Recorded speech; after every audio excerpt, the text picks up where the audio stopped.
Good afternoon, everyone. Recorded by Richter here, back with another music segment for you. Today's a little bit of a mixed bag between artist highlight and also an album review. And the band that I'm here to talk about today is My Morning Jacket. My Morning Jacket is a band that came out in the late 90s out of Louisville, Kentucky, and emerged in the indie rock scene and have had a long, extensive career and have been one of my favorite bands for a very, very long time. But the reason that I'm talking about them today is because just on Friday they released their 10th studio album. That album is entitled Is, and I want to talk a little bit about them as a band today, my experience with them, and then also this album Is.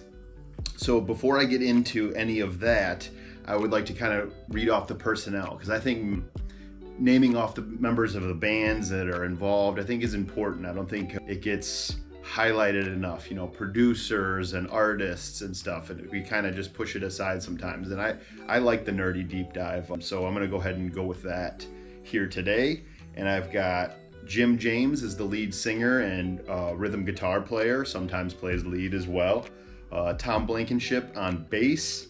You got Patrick Hallahan on drums, Carl Bromell on guitar, and Bo Koster on keys. 5-piece band, like I stated, and they've been around since 1998. Their first album came out in 99.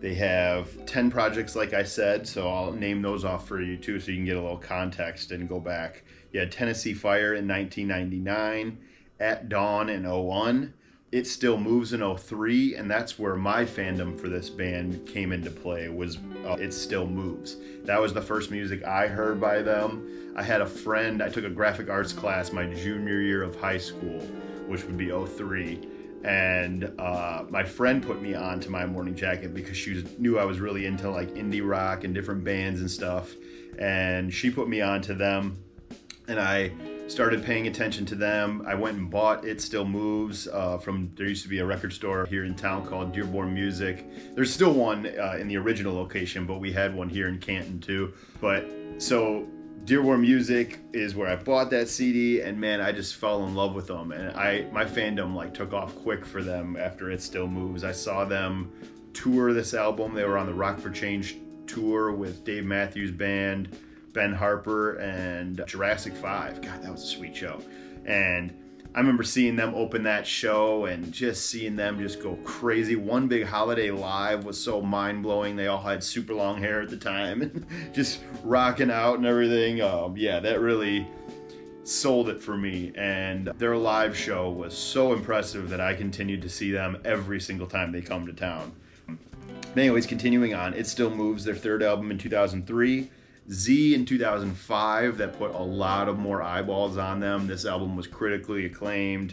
A lot of people, I think it even like somehow made its way into an American Dad episode as like a funny joke about Jim James's voice sounding like an angel. So you could go look that up. Look up Jim James or My Morning Jacket American Dad on YouTube and it'll pop up. It's a pretty funny little clip. And then they went on to put out Evil Urges in 2008. Which is another, just this run right here from It Still Moves, Z, Evil Urges, and then the next one, Securital, in 2011. That 4-album run is one of my favorite 4-album runs in rock history. It is phenomenal. I think all 4 of those projects are just absolute landmarks in the world of rock and roll and American rock and roll, pushing it forward here for us. I can't say enough good things about those 4 albums. And then, the band takes a little break. And I do like that there is time periods in between albums too, 2-3 years in between albums. I just made a review about Little Dragon and talked about the same thing, how they take a couple years off in between albums. But anyways, they took a 4-year break after Securital because they toured that album super heavy. I saw it a couple times live. I think they came back to town. I think they came, did the whole tour, and then went back and did another one, I think. So you got The Waterfall in 2015, Waterfall Part 2 in 2020, and then a self-titled album in 2021, and now we've arrived here with Is here in 2025. 10 albums. Like I said, I like quality over quantity, so I think that that's a good amount of work in the time that they've been out. Like I said, about 25 years now. But yeah, it feels like this album to me is kind of like the beginning of the end, if that makes sense. It feels like it's the ending of one thing. At first, when I first started the album, like from the first couple tracks, I thought it was going to be like a breakup record. I thought Jim James maybe was ending one relationship and going into another. But as I got further into the album, it kind of feels more like a breakup with himself. And it feels like this album arrived right on time for me with this type of conversation here, because I feel like it's Jim James trying to let go of the things that he doesn't like about himself, like a rebirth in a sense of himself, trying to find, the meaning in life and not be so caught up on our past or worrying about the future, trying to live in the present and in the now. And I really, really love albums that are focused on this topically, because for me in this time of my life, that's exactly what I want. It's what I crave out of the art that I'm listening to. And it's funny because through my journey of quitting drinking and kind of living a more honest life, I've been searching for answers too. And that's what these books that I'm reading about right now are about. There's this book right here called A New Earth by Eckhart Tolle. And it's basically an examination of your ego and how to not kill it, but manage it to live a healthier lifestyle, because there is no such thing as real ego death. Ego is identity. It's whatever you identify with. And there is ways to live with a healthy ego, and there's obviously people that go completely unchecked with their ego, and that's how we end up in the mess that we're in right now. And so I think art is really going to propel this country forward right now with the dark times that we're having, because every time we see a dark political landscape or a dark social landscape, I feel like that's when the most inspired art comes out. So I guess if you wanted to find a silver lining in it, that's what you could take with it. But yeah, I really, really, really like that. That's what Jim is kind of going through. And after I listened to the album, before I cut this piece, I wanted to get a little bit of context. So I did go online and I watched Jim James sit down with Zane Lowe and do an interview, and it kind of validated what I was thinking, because Jim talks about, doing several different kinds of therapy treatments and really kind of searching within for answers about himself and letting go of his stubbornness. And he described that as making the band a lot tighter too, a lot less resentments, because they're learning how to have an open line of communication, whereas in previous times they would maybe hold those things in and it would bubble out into a blow up. And I relate to that so much, because I was angry for so long in my drinking years, and letting go of some of that anger is such a relief and such a game-changing thing to your life when you can figure out how to do it. And so I encourage everyone to get on that kind of path. I'm definitely not saying that everyone should quit drinking, but that's my journey, and I fully support however you take yours. But I just think that albums like this are the most important kind to be listening to right now, because they inspire you to keep going, and it feels like synchronicities in a way. But anyways, let's talk a little bit more about this album. So interesting thing here for me is a lot of the My Morning Jacket work, they've done Jim has done the production work, or the band has done the production work. Well, they decided to step outside of themselves today. And I feel like that alone is a step in Jim's therapy that he's talking about, being able to trust someone else with his art and to come in and, put hands on it and be very involved in it. And so they reached out and got an outside producer for this album, and that producer is Brendan O'Brien. Now, Brendan is not just a normal average rock producer.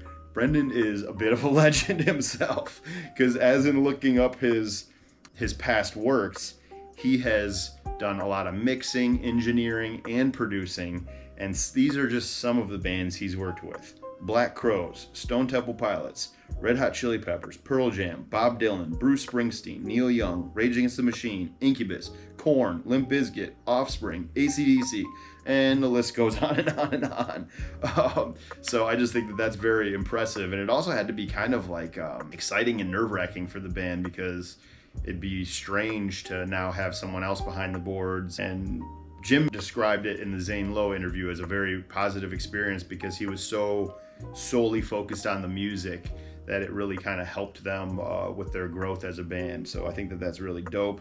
I love that Jim has the attitude that the band can still evolve and get better as time goes on, because that's really encouraging. I think a lot of bands, as they get older, are afraid to put out music because it'll be judged against their older work.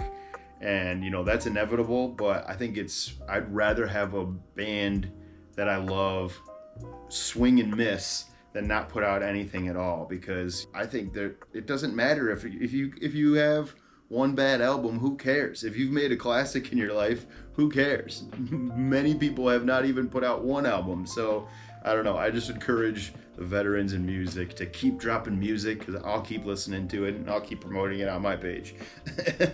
But anyways, so moving on from Brendan O'Brien being the producer, I did want to also mention something that I enjoyed about this album. So in the previous video I made about Little Dragon, I talked about how they're a band but more of an electronic driven sound, because the band is more into synthesizers and drums and percussions. And here, and I love that, and because they do it very well, and no one does it like Little Dragon. But on this is kind of the opposite here, this album, because this is a very much instrumental driven album. It feels like a return to basics in the production style too, because there's a lot of guitar driven tracks on here, which you're not seeing a ton of out of the band world right now.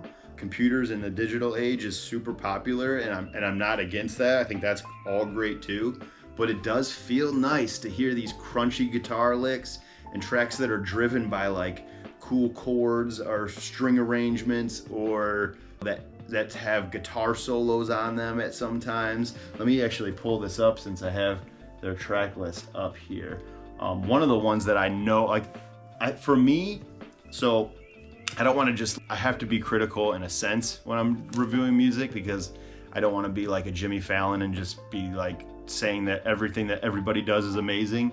So I definitely feel like the album picks up the most from Time Waited on to the end. Time Waited down to Riverbend is like a super strong 6-song run, and I'm still working my way through the first 5 and finding the bits that I love, or the first 4, I'm sorry, and finding the bits that I love about those the most. But I think that beginning of the ending, track 6, I think is going to be a fan favorite on the road when they go out to tour this album, because that one has like classic My Morning Jacket feel, like dares to be long, and it has a cool guitar solo part at the end, and it's just very like interesting to me. Like I think it's a really, really well done track. They all are good in their own sense, but that one for me right now, after my first 3 listens, is my favorite track on the album. But I saw this interesting, and I'm not saying I don't like the first 4 songs. I definitely do, but the back 6 are my favorite of this right now. But I don't want to say that to say that I'm not going to find my way to these first 4, because I watched an interview recently with Earl Sweatshirt, and he was talking about living in the age of playlists and how people don't listen to albums anymore. And he made this cool assertion that I liked, where he was talking about how when you'd go buy a CD or an album and you played it over and over and over, you know, you'd find the ones you liked first, skip the tracks you don't like, and then you start listening to even the ones that you don't like and figuring out, well, why is it that I don't like them? And you kind of do like a searching moral internal inventory, and sometimes that flips them and ends up some of the ones that you didn't like at first become the ones you like the most. And that happens to me all the time. That happens to me constantly, and that's why I try not to do like one listen reviews often. I'll come on and throw out some initial thoughts sometimes, but I try not to do a full review until I've had a little bit of time to sit with the album, because you know, things change, and depending on how you're listening to it, you could be in a bad mood one day, next day you could be in a great mood. So like, I feel like you have to sit with an album before you can fully give it a real review. So I mostly wanted to come on here to promote it for them, And if anyone hasn't heard of them yet, I highly go going back and starting from the beginning, because I find it very fun to hear artists from the very beginning and go forward. I can't just start in the middle of someone's career or something. If I'm getting into someone, I got to get into them from the start. But I don't want to take up too much of your time today. My Morning Jacket is the album. I've been seeing them for 20 years. My first concert, like I said, was in 2004 for them when I was a junior in my high school year. And then I have seen them every single time they've come to town since then. I don't think I've missed a Detroit My Morning Jacket show since. I don't know if there's a Detroit date on the new tour for the new album. I'm gonna have to go and double check on that, but I did just order some merch and the new vinyl from their website, because I also believe in supporting art the best way you can. These streaming services aren't paying, so if you can, I know obviously people can't afford to just be throwing money at willy-nilly everything, but if you can afford to support your favorite band's art by purchasing the album or some merch, go do that. It keeps them on the road. It keeps them in the studio. But yeah, that's where I'm at with it today. I hope everyone is having a great weekend and enjoying March Madness. That's where I'm at with it today, and we'll see you next time. Peace.